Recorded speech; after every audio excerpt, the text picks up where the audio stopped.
Kemudian isu tentang constructive alignment ataupun penjajaran konstruktif. Bila kita bercerita tentang constructive alignment, kita ada 3 elemen penting dalam constructive alignment, iaitu learning outcome. Ini kita panggil dia CLO, yang selalu kita sebut CLO, learning outcome. Kemudian bila kita tahu tentang learning outcome, bagaimana kita nak capai dia, selalunya kita akan melalui teaching and learning activity. Kita melihat dekat situ sekarang kita tidak bersemuka, bagaimana kita nak buat remote ke ataupun kita nak buat offline sahaja. Okey, apabila teaching learning activity telah kita jalankan, pasti ada assessment untuk menilai tentang pencapaian learning outcome. Jadi assessment dekat situ satu isu jugalah bila kita buat perubahan nanti. Okey, ini adalah satu contoh daripada sistem kita IMS. Ada satu kursus yang mempunyai credit hours 3 dan mempunyai 4 CLO. Okey. Dalam slide ni kita perhatikan kita ada learning outcome, maksudnya weightage dia. Kemudian kita ada teaching and learning activity. Dan kita ada assignment detail, kemudian kita ada CLT, lepas tu kita ada assessment method. Okey, bahagian CLO tak boleh ubah, weightage tak boleh ubah, yang boleh diubah hanya sekitar ini sahaja, yang ini tak boleh ubah. Okey, maksudnya bahagian CLT untuk keseluruhan tak boleh ubah. Pembahagian peratus dekat sini juga kalau kita dah maksudnya kalau kita nak buat perubahan, maksudnya bukanlah tak boleh, maksudnya boleh dibuat perubahan tapi mesti melalui proses yang betul. Bermaksudnya contohnya kalau kita nak ubah, contohnya kita ada final sebanyak 40, kita nak ubah kepada 30, bermaksudnya boleh diubah tapi mesti melalui, maksudnya kita perlu bawa paperwork dekat JKP untuk diluruskan. Itu proses dia lah. Okey, bermaksudnya yang boleh diubah dalam ni hanyalah maksudnya kalau kita tak nak buat paper, maksudnya yang diboleh diubah adalah teaching learning activity dan juga assignment detail untuk penilaian lah, maksudnya pilihan apa yang kita nak jalankan. Jadi ini adalah kita punya pelaporan tentang learning outcome. Jadi pemberat CLO seperti mana saya kata tadi tidak boleh diubah. Okey, kalau nak ubah, proses dia mesti melalui kelulusan JKPA. Kemudian akan dibawa ke senat. Student learning time, bila kita student learning time bermaksudnya kita kalau kita perhatikan dia mesti ada face to face, kita ada non face to face, kita ada self learning, kita ada assessment dan kita juga ada student punya preparation ataupun kita katakan diri dia. Okey, ini adalah contoh yang diberikan oleh MQA. Kalau kita perhatikan dekat situ kita ada lecture yang saya tengok highlight yang warna merah ni highlight 1 jam dekat sini, maksudnya preparation hours untuk student adalah 1-2 jam. Tapi apabila COVID-19 ni kita dah tak boleh nak buat secara face to face, bermaksudnya kita menggunakan kalau dah accessibility student pada internet adalah bagus, kita nak wujudkan juga face to face, bermaksudnya kita menggunakan contohnya handout seperti hari ini ataupun kita menggunakan team Microsoft. Untuk makluman semua, team Microsoft tu adalah maksudnya kalau nak gunakan kena minta password, login dengan password dengan pusat ICT. Sebenarnya boleh digunakan sebab kita memang qualified gunakan team Microsoft ataupun Webex ataupun kita menggunakan Zoom. Bermaksudnya bila kita nak gunakan kaedah itu, kita boleh gunakan maksudnya pelaksanaan adalah sama 1 jam secara face to face dengan student, kemudian student punya persediaan adalah 1 hingga 2 jam. Kalau kita nak gunakan ini, contohnya kita nak buat e-learning, kita punya lecture biasa normal practice kita kata 3 jam dalam jadual waktu. Tapi kita kata student tak boleh nak face to face tapi dia preferred kepada pre-recording. Bila dia preferred kepada pre-recording, bermaksudnya kita tak boleh simply bagi 3 jam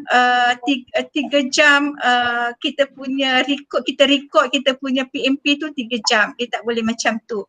Kalau kita nak gunakan pre-recording, formula dia lebih kurang 7 hingga 10 minit, bermaksudnya dia bersamaan dengan 1 jam kuliah bersemuka. Bermaksudnya kalau kita maksudnya kita buat lebih kurang 10 minit, 10 minit, 10 minit, bermaksudnya kita chunk kepada 3, chunk kita punya record tu kepada 3, bermaksudnya itu adalah equivalent kepada 3 jam lecture. Be careful lah, maksudnya bila kita merangka aktiviti, bermaksudnya dalam merangka aktiviti untuk 1 jam tu kita bukan sekadar dia melihat kepada prerequisite, kita ada aktiviti lain, kemungkinan kita ada Kahoot ke ataupun Socrates ke ataupun kita ada Blogger whatever, maksudnya ataupun ada gamifikasi. Itu adalah contoh. Saya tak nak beri daripada awal hingga akhir, ini adalah cuma sebagai satu panduan sahaja bagaimana kita nak implement kita punya pengajaran dan juga kita punya preparation untuk belajar, untuk self learning. Okey, bagaimana mengemas kini performa? Saya mengharapkan kita tak adalah nak mengemas kini performa seperti kita nak redesign balik performa kita, tidak mampu ya. Kita tak redesign balik performa kita. Kita masih lagi menggunakan performa yang telah dipersetujui di awal semester dulu pada minggu yang pertama. Cuma kemungkinan kita ubah suai sahaja. Seperti ini contoh bagi CLT, di mana contoh ini kita bermula pada minggu yang ke-6 sebab minggu 1 dengan 5 telah berlalu secara konvensional bersemuka dengan pelajar.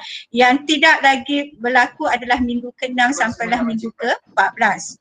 Jadi dalam minggu yang ke-6, kalau secara sebelum ini kita meletakkan lecture kita 2 jam, praktikal kita 2 jam dan kita punya kendiri 5 jam dan total kuota CLT adalah 9 hours. Jadi bila kita transfer dia selepasnya kepada COVID-19 ni, maksudnya pergi kepada konsep seperti mana kata kita kena lihat accessibility pelajar dulu. Andai kata kita kata pelajar, maksudnya saya mengandaikan dekat sini pelajar mempunyai high speed dan pelajar juga kita juga melaksanakan pre-recording. Jadi apa yang berlaku dekat sini bermaksudnya 4 jam, 2 jam lecture, 2 jam praktikal saya transfer kepada guided learning tapi non face to face. Macam saya kata tadi lah, bermaksudnya kita boleh buat pre-coding whatever, maksudnya kita jalankan aktiviti. Kemudian independent learning kekal 5 jadi 9. Okey, pada minggu yang ke-7 dia ada 2 jam praktikal, okey, 2 jam guided learning tapi non face to face dan kita ada 7 jam for kendiri jadi 11 jam. Jadi kalau perhatikan selepas ini saya meletakkan 2 jam others, bermaksudnya others dekat sini adalah bersemuka. Bersemuka dekat sini bermaksud either kita nak e-forum kat MyGuru tu, bermaksudnya kita guided dia. Masa kita guided dia, masa kita setkan dia punya time, kita kata jadual waktu kita bermula pukul 8 sampai pukul 10, masa kita nak belajar juga respon kita pada pukul 8 hingga 10. Okey? Maksudnya kita buat aktiviti dekat situ. Bermaksudnya kalau kita guided, bermaksudnya kita nampak aktiviti itu pelajar bersama dengan kita, bermaksud kita boleh declare dia sebagai guided learning face to face, ataupun kita meeting secara online macam ni, itu juga di call it guided learning. Tapi guided learning non face to face dekat sini bermaksudnya dia transfer daripada dikekalkan, kemudian independent learning dekat sini dia daripada 7 menjadi 9. Okey, kan saya tadi ada bagi tahu dengan dia, kita boleh buat pengubahsuaian ataupun kita boleh modify kita punya CLT, tetapi bukan kepada total of dia punya student learning time. Contohnya kalau kita kata 20 jam untuk CLO1 dan CLO1 ni dia cover topik 1, 2, 3, 4 contoh. Bermaksudnya kalau kita masih lagi kita mengekalkan topik, kemungkinan kita rasa topik yang kedua ni adalah sukar untuk belajar.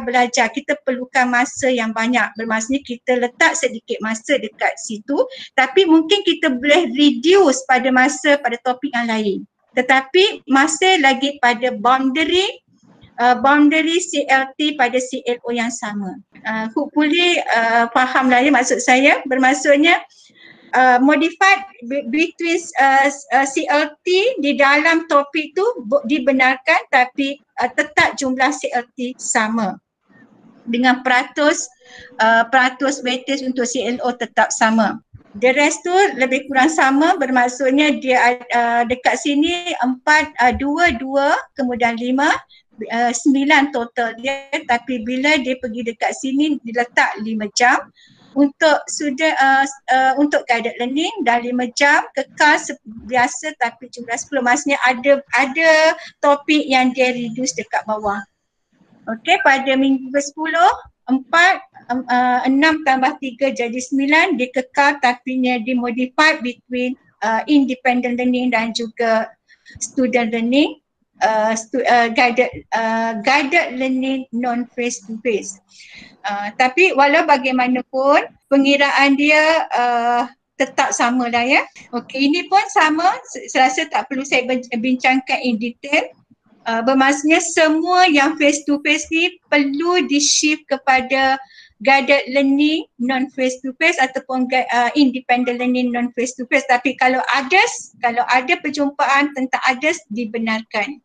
Kemudian kita pergi kepada assessment. Seperti mana yang tadi kita kata, assessment dia punya weightage dia tetap sama, percentage dia tetap sama, tidak akan berubah. Dekat sini contohnya dekat sini test, kalau test ni boleh dijalankan secara mungkin kalau dulu kita bagi student test dekat face to face, tapi kemungkinan yang ini kita gunakan online kalau accessibility dia bagus, masa kita kekal saja test tu. Begitu juga untuk assessment yang lain.